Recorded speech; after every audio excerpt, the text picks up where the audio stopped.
Kembali lagi bersama saya Agung Surya Gumelar dalam acara Beyond Education Podcast. Podcast yang selalu menemani Anda apapun kondisinya, sedang sakit. Ya, maksudnya apapun kondisinya, kita selalu upload 2 hari sekali video-video yang terbaru, yang terupdate, yang terseru gitu ya. Jadi kalau misalnya mau stay tune, silakan langsung saja nyalakan notifikasinya atau loncengnya dan subscribe channelnya. Dan juga kita selalu sharing-sharing tentang motivasi atau misalnya tentang dunia parenting atau akhir-akhir ini ada yang bertanya Q&A ya. Jadi silakan kalau misalnya ada yang mau bertanya, langsung saja link deskripsi sudah disediakan semuanya. Untuk gabung ke grup dan komunitasnya sudah ada juga, ada WA dan Telegram. Dan juga untuk melihat-lihat artikel nih, biasa yang suka baca-baca artikel, kita juga update selalu artikel 2 hari sekali. Jadi terbaru terus. Dan kalau misalnya ada yang mau bertanya, silakan link deskripsi di bawah.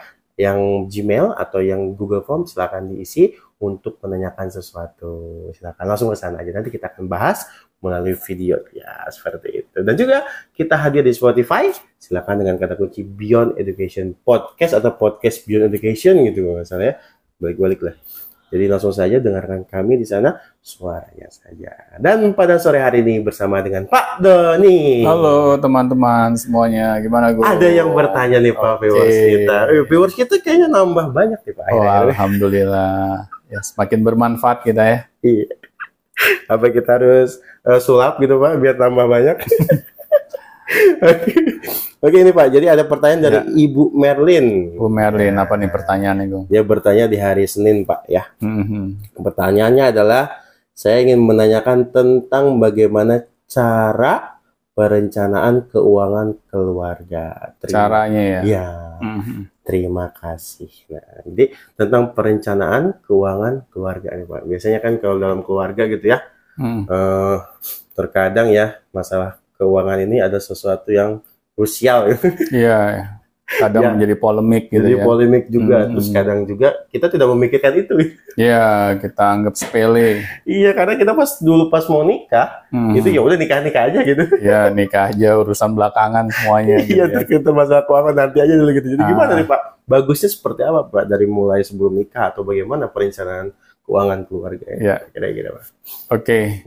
Jadi gini Gong ya, yang saya ingin coba jawab ya dari pertanyaan Bu Merlin. Bu Merlin, merlinco@gmail.com. Karena saya ini bukan ahli perencanaan keuangan, maka saya akan menjawabnya semampu saya. Betul. Ya, karena saya nggak mungkin berpura-pura menjadi perencana keuangan gitu, karena itu perlu ilmunya lagi, Gung. Iya, khusus gitu Pak ya. Khusus. Dan teman-teman bisa melihatnya di internet juga, karena banyak kok yang sering ngasih tips gitu berkaitan dengan perencanaan keuangan khususnya keluarga.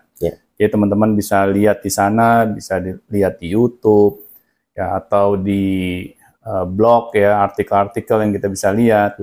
Banyaklah hal yang bisa kita pelajari melalui internet gitu. Betul. Nah, tetapi kalau buat saya pribadi yang namanya perencanaan keuangan buat keluarga ini sangat penting, Bung. Kadang kita menganggap sebelah mata gitu. Iya. Yang tadi Agung bilang, banyak orang nih sebelum menikah, dia tidak pernah membicarakan hal ini sebagai topik utama gitu. Yang lebih sering dibahas gitu ya sebelum kita menikah itu ya biasanya seputar resepsi. Iya ya, keperasaan ketika nikah itu nggak ada kepikiran gimana nanti ke depan keuangannya. Benar. Cuman hal-hal yang ini aja yang istilahnya bukan esensial gitu. Iya, bukan esensial. Iya benar. Malu kayak malu aja gitu Pak kita tuh kalau ngomongin gitu tuh. Sebenarnya sih karena mungkin ya dari orang tua kita dulu tidak pernah mengajari betapa pentingnya kita membahas gitu. Hal-hal yang khususnya merencanakan keuangan buat keluarga. Nah, betul itu. Karena kalau kita tidak diajari oleh orang tua kita sebelumnya, ya bagaimana kita tahu betapa pentingnya ini gitu. Karena tidak ada yang mengajari kita, ya sudah. Apa yang kita bahas sebelum menikah ya hanya hal yang remeh-temeh gitu. Tetapi setelah kita menikah, Bung, baru di sini mulai tuh banyak masalah yang kita hadapi berkaitan dengan keuangan.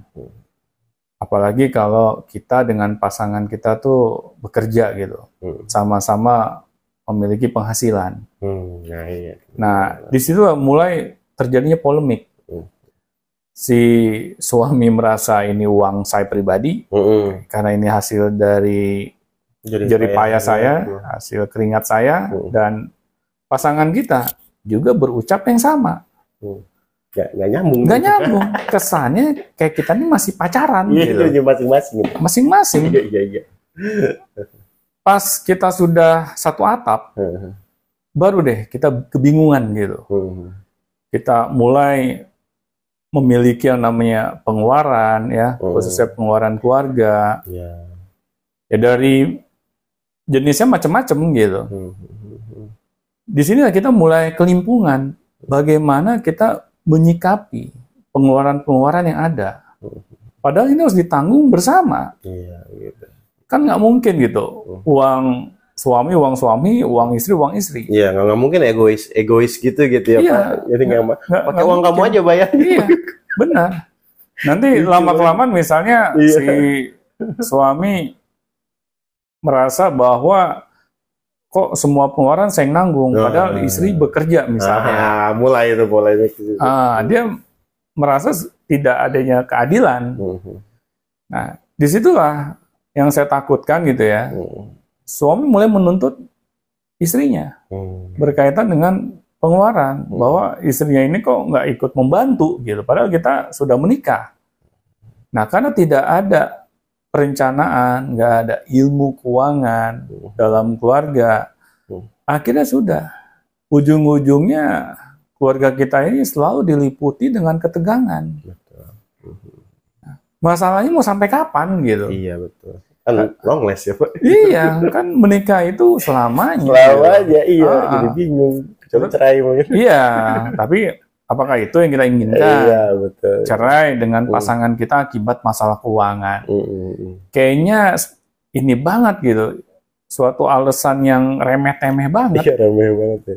Nah, inilah kadang kalau kita menganggap remeh masalah keuangan, Bang. Ini dampaknya jauh ke depan. Iya, betul.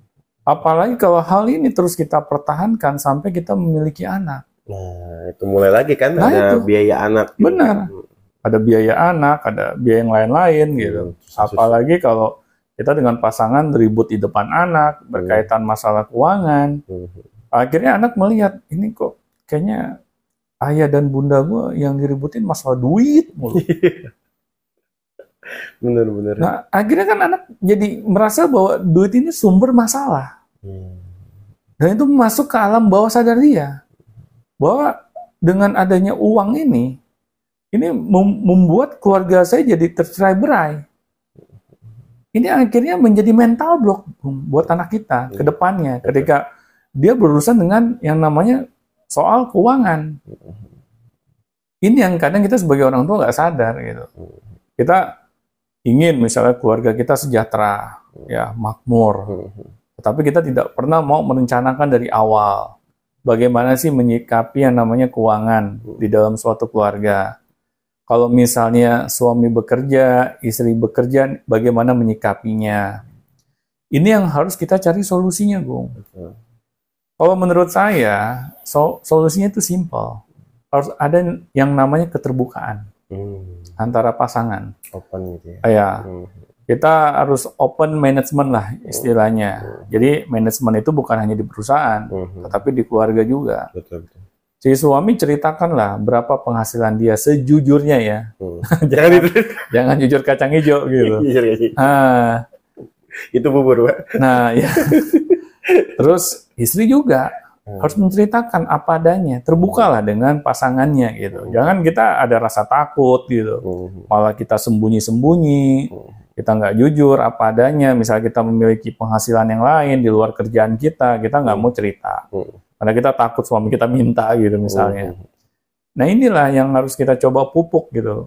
Misalnya kita udah terlanjur nih menikah, terus kita udah merasa kok kayaknya rumah tangga kita tuh ribut terus berkaitan soal keuangan. Ya sudah, kita berkomitmen. Kita nggak mau ribut lagi, kita ingin ke depannya menjadi jauh lebih baik, ya sudah. Mulailah kita terbuka. dengan keadaan keuangan kita masing-masing. Jadi jangan sembunyi-sembunyi gitu. Kalau dengan keterbukaan, akhirnya si suami sadar berapa sih penghasilan yang istri saya miliki, dan istri juga sadar berapa sih sebenarnya penghasilan yang suami saya miliki. Nah, setelah itu taruh di atas meja. Ayo kita hitung. Berapa nih pengeluaran keluarga kita selama ini? Bisa diatur gitu bisa ya? Bisa diatur, iya, secara detail. Jadi nggak ada lagi uang suami, uang istri. Ini uang keluarga, ini uang kita bersama. Jadikanlah uang itu bersama, gitu. Nah, setelah kita tahu nih keadaan keuangan kita masing-masing ya, baru kita berikan tugas kepada istri kita untuk mengaturnya. Yang penting istri kita memberikan laporannya kepada suaminya. Kepada pasangannya, berapa nih penghasilan yang kita miliki di bulan ini misalnya, terus berapa nih pengeluaran yang kita harus keluarkan di bulan ini, apa aja gitu. Terus berapa saja yang harus kita misalnya tabung atau investasikan lagi.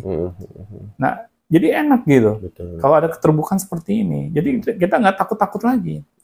Biasanya yang menjadi sumber masalah, polemik, kalau kita sembunyi-sembunyi. Oh iya, itu yang jadi curiga. Jadi curiga pasti. Jadi macam-macam, mikirnya negatif, marah-marah. Benar. Nah, apalagi kalau suami ya ingin mengatur keuangan, ya karena dia merasa misalnya ya punya penghasilan yang lebih besar, ya sudah, keuangan saya ngatur. Nah, istri nggak dibiarkan memiliki kesempatan untuk mengatur. Padahal istri, perempuan itu kodratnya, dia mengatur keuangan. Karena istri itu tidak mengedepankan nafsu gitu. Dia masih memikirkan anak-anaknya misalnya. Dia memiliki jiwa keibuan. Iya, memikirkan pengeluaran-pengeluaran yang dia lebih bisa mengorbankan ininya dia, lifestyle-nya dia. Dibandingkan dia mengorbankan keluarganya. Tapi suami kan kadang nggak seperti itu. Gitu. Iya, kalau kita mah mikirnya hobi, saya mau S5. Benar. Karena kita hanya untuk memuaskan nafsu kita saja. Mainan. Ya kayak istri saya juga kan sering juga marahin saya gitu. Kalau saya